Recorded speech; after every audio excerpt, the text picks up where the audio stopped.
Don't forget to like and subscribe. Yes, FinTech Abu Dhabi is underway, and I had a chance to speak with the Ripple CEO, Brad Garlinghouse, who weighed in on a number of issues around the sector and the company during our conversation.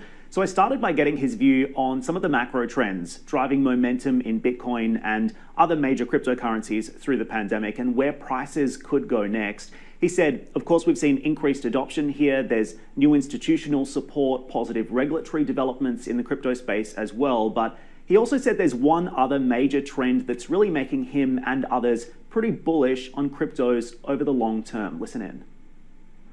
Another macro trend that certainly people have talked about, I think creates tailwinds for the crypto industry, is global inflation. Here at home in the United States, you're seeing inflation that we haven't seen for decades.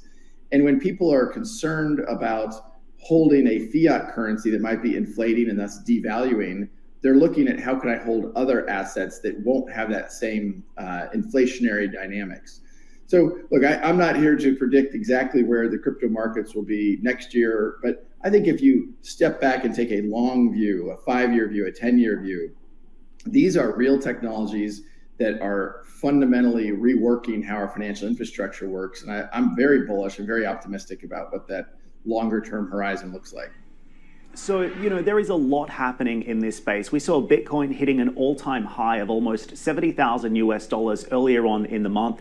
And despite falling below 60,000 in recent days, its year-to-date return has really outpaced even the most traditional hedges against inflation, such as gold. Interesting as well, while Garlinghouse is pretty bullish on the outlook for Bitcoin and other cryptocurrencies, he says not all coins are created equal. I asked him about Dogecoin. That's the cryptocurrency based on the viral internet meme that started as a joke back in 2013. He says buyer beware. And that's because he says Dogecoin as a joke might not necessarily be good for the crypto market long term. Of course, the elephant in the room here, though, is regulation in this sector. And we know Ripple is at the center of this bitter dispute with the SEC.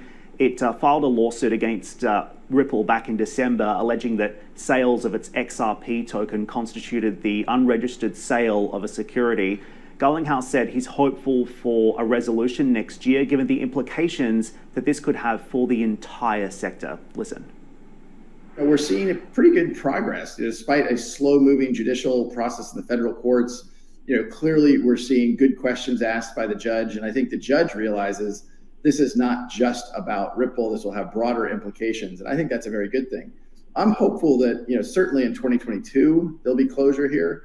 But look, I think seeing countries like the UAE provide leadership, I mentioned Japan and Singapore and Switzerland, ultimately we need those things on a global basis. And if you look at the macro trend line for crypto regulation globally, you're seeing it's moving very much in a positive direction. That's not to say there are countries like, say, China or India that have at times stepped back and had concerns, but in general, the direction of travel is very positive.